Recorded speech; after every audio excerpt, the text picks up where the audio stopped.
I-32 female was engaged to marry Travis, 33 male. But a couple of weeks before the wedding was supposed to take place, he said he didn't want to get married. I asked him if he was cheating, and he said no. He told me that most of his friends were already married or starting families, so he thought it was time to settle down, but he had just realized he didn't want to do it. The wedding was canceled, and that was the end of our relationship. It's been about a year since that happened. Things haven't been exactly great, but I've managed. Well, some days ago, I received an invitation to the wedding of my cousin, Taylor, 26 female. Imagine my surprise when I read it and saw that my ex-fiance was the groom. I'd only seen them barely interact during family meetings. I hadn't noticed any clue pointing to anything happening between them all this time. Here's some info about my cousin. She's what some people would call a free spirit. She doesn't have a conventional job. She works as an artist. She dyes her hair in unusual colors, sometimes blue, sometimes green, for example, and dresses extravagantly. Once she wore a white robe. Another time she wore a black leather jacket and spiked boots. She says she doesn't like following society's rules and that she only follows her own code. Immediately, I called my parents. I asked them if they knew anything about Taylor's relationship with Travis. To summarize, yes, they did. They hadn't intended to tell me because they figured out there'd be no positive outcome to it. But they also made it clear that they expected me to come to the wedding anyway to show support to my family. At this point, I lost it and shouted that they were delusional if they believed I would go to the wedding of my cheating liar ex and his manic pixie dream girl.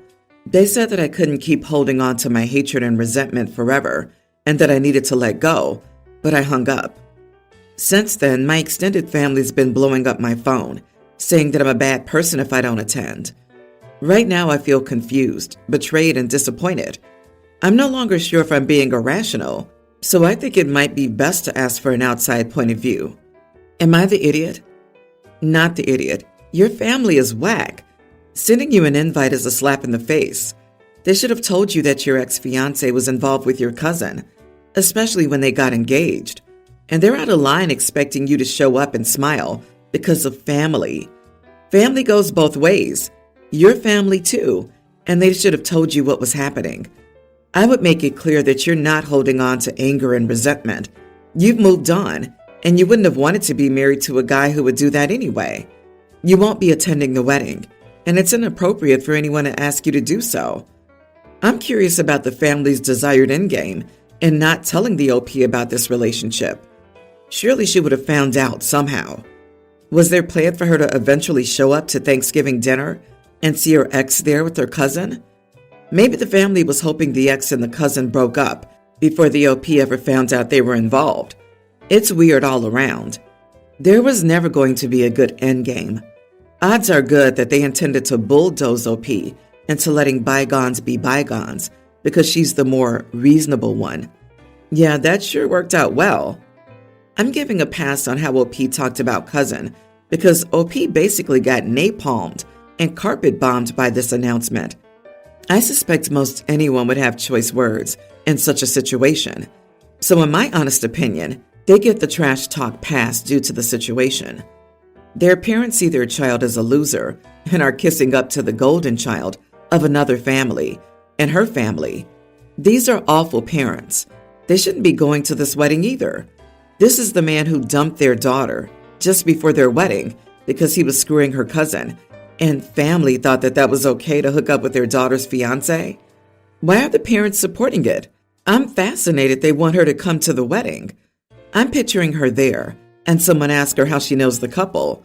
I was the groom's fiance that he cheated on with the bride. Hi, nice to meet you. OP, go no contact on the whole crap show.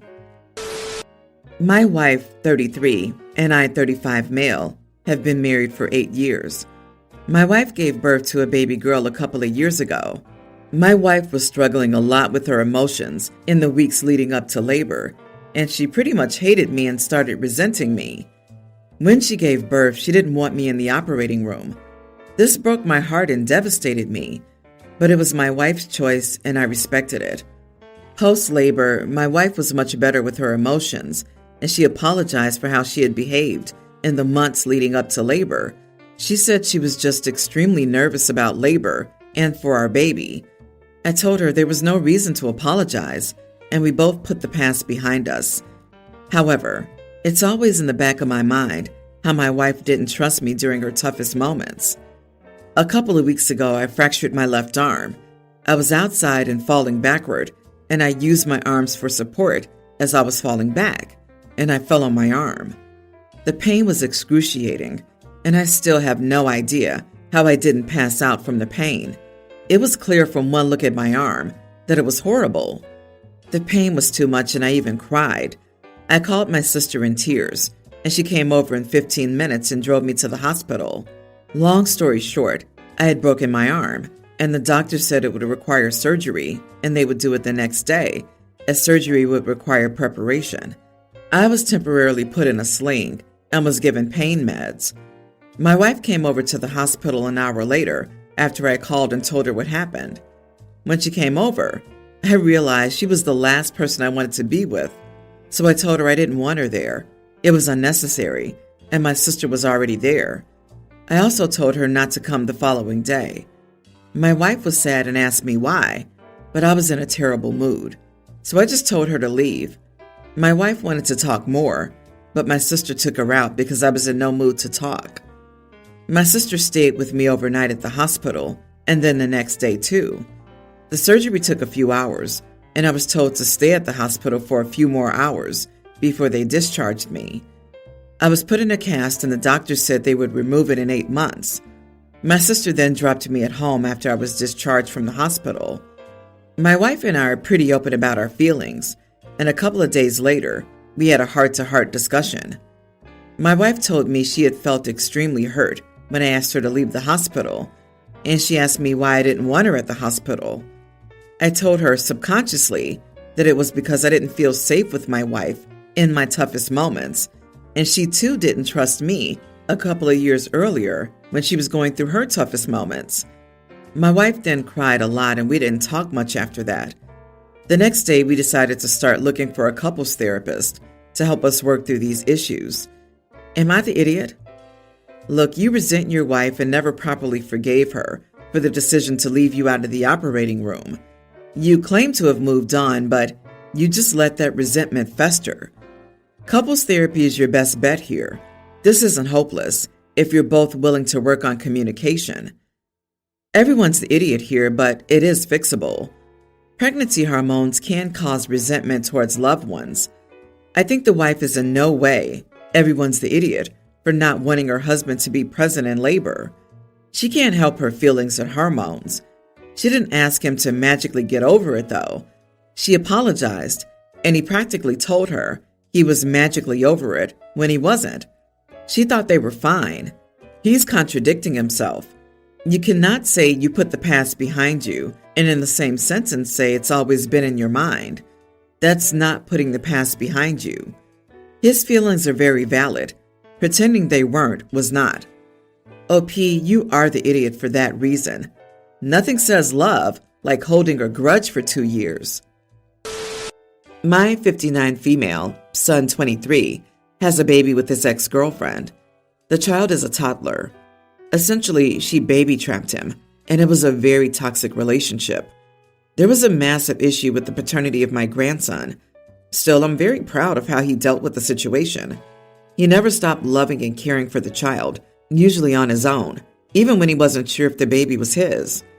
Now my son's dating a much nicer girl, Grace, 19. She's the best friend of my youngest son, 20. Grace loves children. She adores my grandson and often calls him her baby. My grandson likes her too, and she's adorable. I've known Grace for a long time, and I think she's perfect. The issue is that my son has started giving her many childcare responsibilities. My grandson's biological mother is hardly involved, and my son is usually co-parenting with their parents instead of her, so we have our grandson most of the time. Once Grace spent the night in the hospital with my grandson while my son was studying for an exam. Her life slowly started to revolve around my grandson and his naps, his feeding schedule, etc. Every free moment she has from college and work is spent with my grandson. I don't want to interfere, but I'm going to be realistic. They've only been together for a year, and what if they don't work out? Then my grandson will be attached to someone he won't see anymore. Additionally, she's very young and needs to live her life instead of being a mom so young. Last week, my grandson was sick, and my son returned from work to check on him. Grace was cuddling with him at this point, as she had been with him all day. My son tried to take him, but he wanted to stay with Grace, so she said she'd stay up with him and call out of work the next day. This is also not the first time she's missed work or school to care for my grandson. Grace took him upstairs, and my husband commented that my son didn't need to try so hard with his ex anymore to get her to parent when Grace was right here being his mother. So my son then said that Grace was a godsend because without her, he'd get no sleep. I took him aside and I told him that I thought he was taking advantage of her and her time. He asked me what I meant, and I told him that at 19, he was partying and having a blast every weekend, but Grace is busy caring for a sick child who wasn't even hers. I pointed out that she was missing out on work and school for him, and my son got angry and accused me of calling him abusive. He also said that it was good she wasn't partying, because that wasn't good or safe anyway. He then took Grace and his son back to his place and hasn't let me see my grandson since. My husband thinks I was out of line because Grace is helping our son through something difficult, and I'm starting to feel bad. My son wants an apology and wants me to promise not to bring this up to Grace and give her any ideas. Edit. They've been together for just under a year now. Not the idiot. The sentence that seals the deal is that he doesn't want you to give Grace any ideas. In other words, he knows 100% that he's taking advantage and grossly doesn't want to rebalance. He will make Grace a terrible long-term partner. How long have they been dating? Just under a year? As this has moved very quickly, she's taken on the full mother role. He's asking a lot of her, and while it's her choice if that's what she wants, it's good someone's making sure the arrangement is fair. Because honestly, if she's missing out on work and school, it's not 100% balanced, as your son's life is taking priority in the relationship, and that's something she may regret later. Please talk directly to Grace. Her boyfriend isn't listening to her. Show her that you are. She'll feel great comfort if she realizes that her boyfriend mother sees the BS he's pulling. She might even do something about it. 19 is a bit young to be dating a 23-year-old man with a kid, and you're right to be concerned. I, a 25-year-old female, got married 2 weeks ago. My now husband, 27, and I paid for most of the wedding, but my father covered a few costs. My father's girlfriend, Stella, has a daughter, Zoe, 21, who's finishing her degree in fashion. She wants to get into the wedding dress industry once she graduates. She offered to design and make my dress when I started planning my wedding. I was initially hesitant, as I'd been excited about picking out my dress. I agreed because I didn't know Zoe well. My father had only been dating her mother for 2 years, and I thought this could be a nice opportunity to bond. Also, I'd seen some of her work. She made a couple of ball gowns in college, and she seemed honestly good. We met up a few times to discuss our ideas. I realized our styles drastically differed during those times, but we still agreed on a design. I gave Zoe my measurements and asked her to update me. She didn't. Whenever I asked her how she was doing, she'd say she would send me progress pictures when she got home. She never did. It took her longer than expected to finish it, and I got the dress a month before my wedding. It looked nothing like the design we'd agreed on. It was the wrong color, the wrong style, everything. It looked exactly like the type of dress Zoe would want to wear, but I knew I'd never wear anything like it.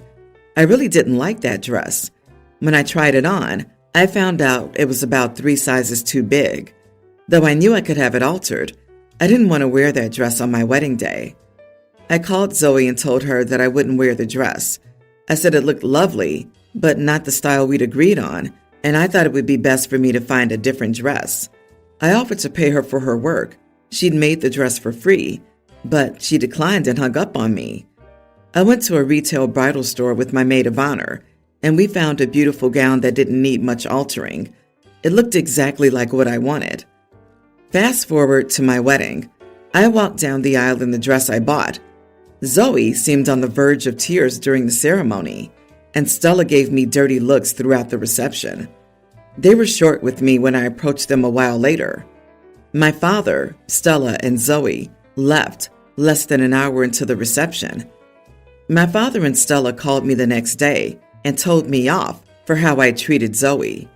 This had been her first time making a wedding dress, and she had been excited to see me wearing it.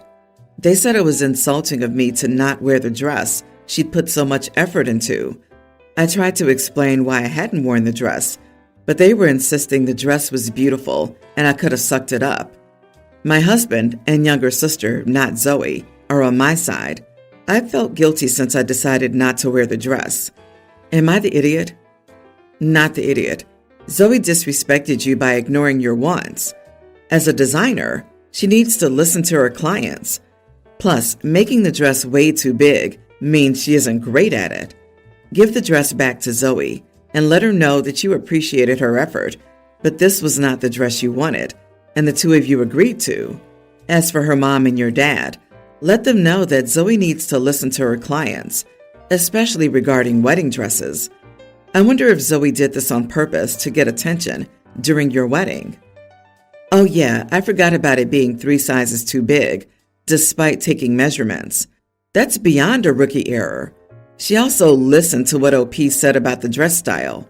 I assume she even drew pictures and definitely wrote down the measurements. That didn't change anything, did it? It's a selective memory kind of thing. I'd bet good money that the final dress was closer to Zoe's size than OP's. OP, listen, she knew you wouldn't be wearing the dress because you told her a month before and explained why. She had time to accept this, and she knew. You walked down the aisle, and she tears up. So her mom asked her why. She then tells her mom that you didn't wear the dress she made for you, and whatever else she wanted to throw in. Now her mom's angry at you, because her mom would have been offended. They would have never shown up at your wedding or addressed the issue before the wedding. You were played. My son and my wife have been butting heads recently. I don't think she needs the burden. The situation. My son is 19 and a freshman in college. We told him to apply to colleges where he could get merit scholarships. We don't make enough to pay $80K a year for college, and we make too much for financial aid at most colleges. He decided to attend an expensive private college to study art history, which upset my wife and me. He took an intro to psychology course and thinks he knows everything now. He's home for break and he's been snapping at his mom too much. He came to me later and said that I needed a divorce. Boomers like me are miserable because they refuse to divorce when they're unhappy. I'm not even 40. I don't know how he connected my anger at him with my dissatisfaction with my marriage. He said that both my wife and I are miserable in our marriage and we'd be better off apart. I told my son that I'd love a divorce if it meant I was taking my wife with me. I'd cut ties with everyone else. I didn't tell my son this, but she's the only one keeping me together. My wife wasn't making my life miserable. Everything else was. My son was upset. He said he was only trying to help me. Am I the idiot? Not the idiot. Your son might mean well, but he's crossing some major boundaries here. Going off about your marriage when he barely understands the complexities? Not cool. And wanting to study art history is his choice. But snapping at his mom? Not cool either. You're trying to keep it together, and your wife sounds like she's your rock. It's tough when your kid doesn't get that. Maybe sit him down and explain things calmly. Hopefully he'll come around. Keep your chin up, man. You got this. Maybe sit him down and explain things clearly? Put him in his place. Say, look, my marriage to your mother is no concern of yours. As a matter of fact, you're causing us both so much stress. How about manning up and doing adult life without our assistance, since we need a divorce and we're miserable? I don't know why kids put their noses in their grown parents' business. Ha ha ha. I love that he called you a boomer, and you're actually a millennial.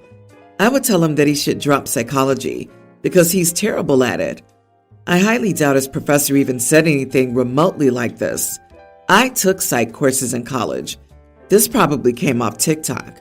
I'm sorry. Your son sounds insufferable.